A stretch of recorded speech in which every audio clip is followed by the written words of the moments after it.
It's story time with Miss Jones, where a sister is bold and the truth will be told. Now, this may not be for every young listener, so please be wise. This is for all of the little girls who have ever been counted out in life.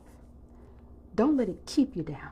It may get you down, but don't let it keep you down. Because when you are down, that is the best place to start over and take the world by storm. So let me tell you about something that happened to me years ago. When I was in college, I saw the advertisement for a beauty pageant on the campus. And it wasn't something that I had ever thought about doing. It wasn't something that I had ever done before. But I decided, you know what, I'm going to do something different and I'm going to try it out. And so I did, and I became part of the lineup. Now, the young ladies in the pageant were amazing. They were kind, they were friendly, they were beautiful, they were awesome. So that was not an issue. And we enjoyed our rehearsals, everything. But the night of the pageant, something that I will never forget happened. I was going to sing and play the piano. That's what I do. So I was going to perform that night as part of my talent portion. When we got in line to go out onto the stage, and we were going to go out as a group, I, of course, was extremely nervous. I think everybody else was. But here's something that I noticed. I didn't know beforehand who the gentleman was who was supposed to walk with me. But what I noticed was that the young lady in front of me had two gentlemen, and I had no one. And I thought about that for a moment. It's my person. Well, it turns out that my person didn't want to walk with me. I don't know whether he didn't think I was cute. I don't know whether he didn't know me and just didn't want to be bothered. I don't know. And so when I needed someone the most, I had no one.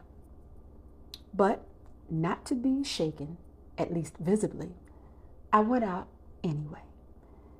And I went out onto that stage and I faked a smile and I continued on with the evening. Now, when it came time for the talent portion of the show, something inside me said, you know what?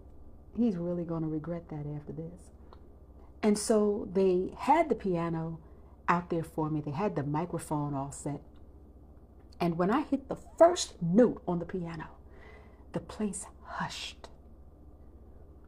When I began to sing, people started to gasp. And as I began to sing, and the song that I chose was Sometimes I Feel Like a Motherless Child, a long way from home, a long way from home. When I sang and I hit the last note and I sang the last note, everybody in the auditorium rose to their feet and I got a standing ovation. Well, you know, I was appreciative, but applause does not get into me like that. And so I went back behind the stage. And as we went to line up one more time, guess what happened? The young man who didn't want to walk with me before introduced himself oh so nicely, and he came and he stood beside me, and he wanted to walk with me because now I was somebody, at least to him. So you know what I did?